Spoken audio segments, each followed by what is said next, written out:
Hi, my love. Welcome back to Big Sister Auntie Friend checking in.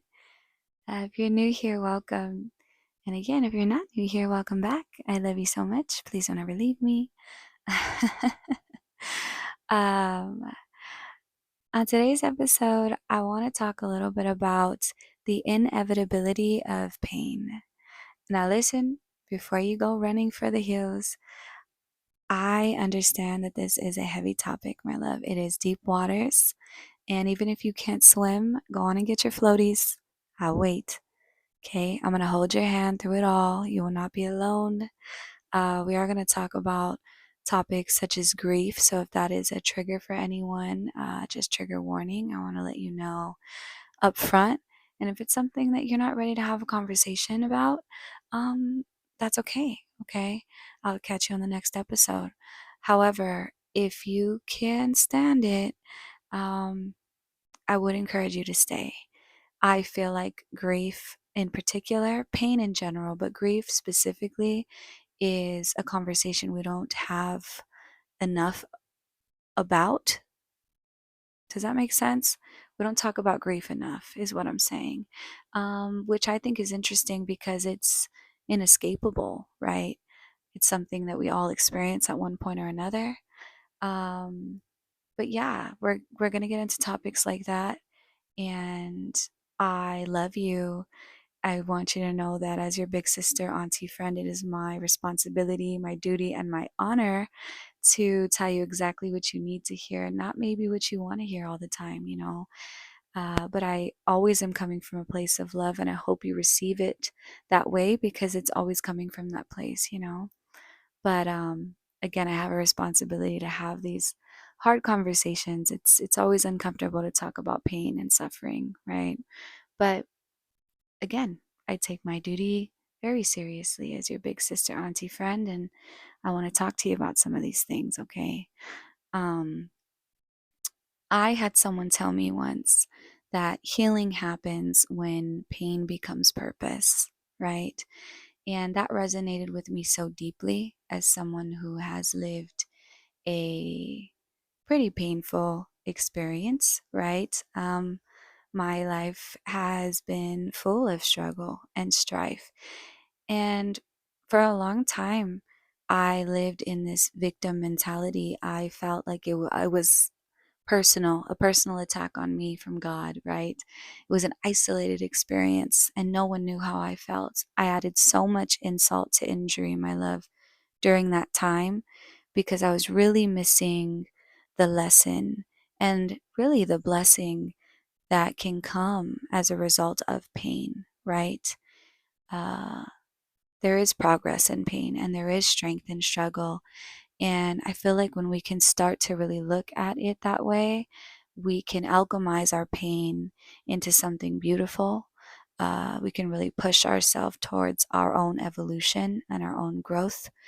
And yeah, we can take some of our power back, I think is the most important thing for me. Because when we're in victim mentality, when we feel personally victimized by the universe or by spirit or creator, it takes a lot of our power away, right?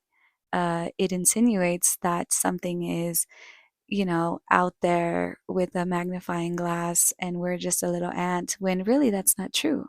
We have so much more power than that, you know? And sometimes pain does come as a powerful teacher. And I use grief as an example because it is a universal experience. To be human is to love, but to be human is also to lose that love at some point, right? Whether it's a person, a place, or a thing, we all know what it's like to experience grief. And in that grief, it has a really funny way of putting things into great perspective for us, right? Grief really shows you who you are. And some of us don't like who we are when we're shown by grief, right?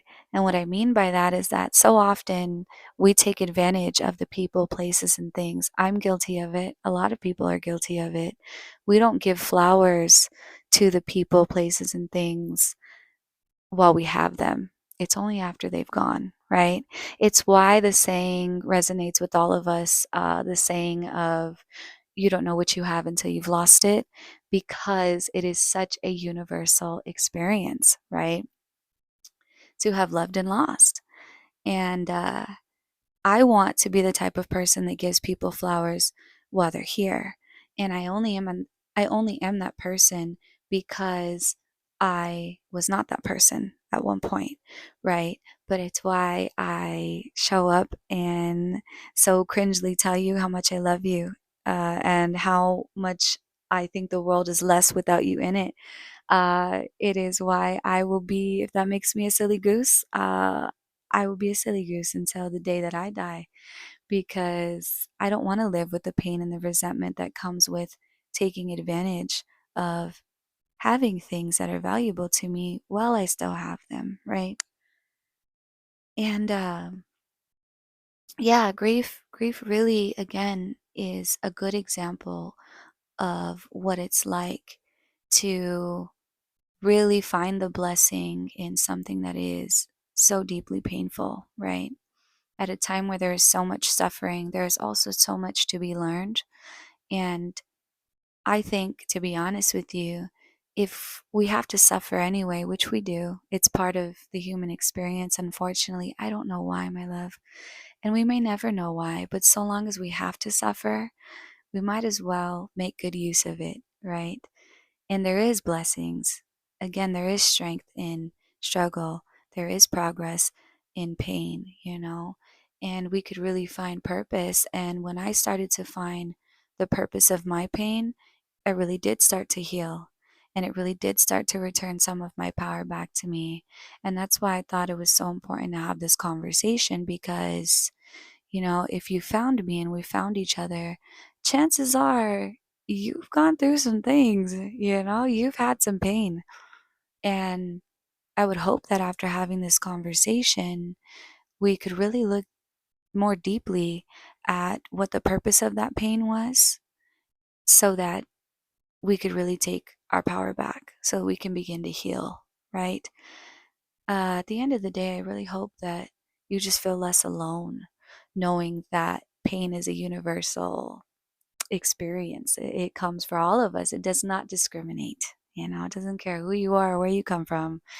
Pain is going to find you in this world. And again, I don't know why, my love, and I wish it wasn't that way, but it is. And so long as it is, we might as well make the best of it, right? It is why I tell you so often that I believe that the world is less without you in it, because I really do. Because having the ability to empathize with someone is more than having sympathy, right? We can feel bad for someone and say, oh, that must suck to go through that. I have no idea what that is, but I know that that's pain and that must suck.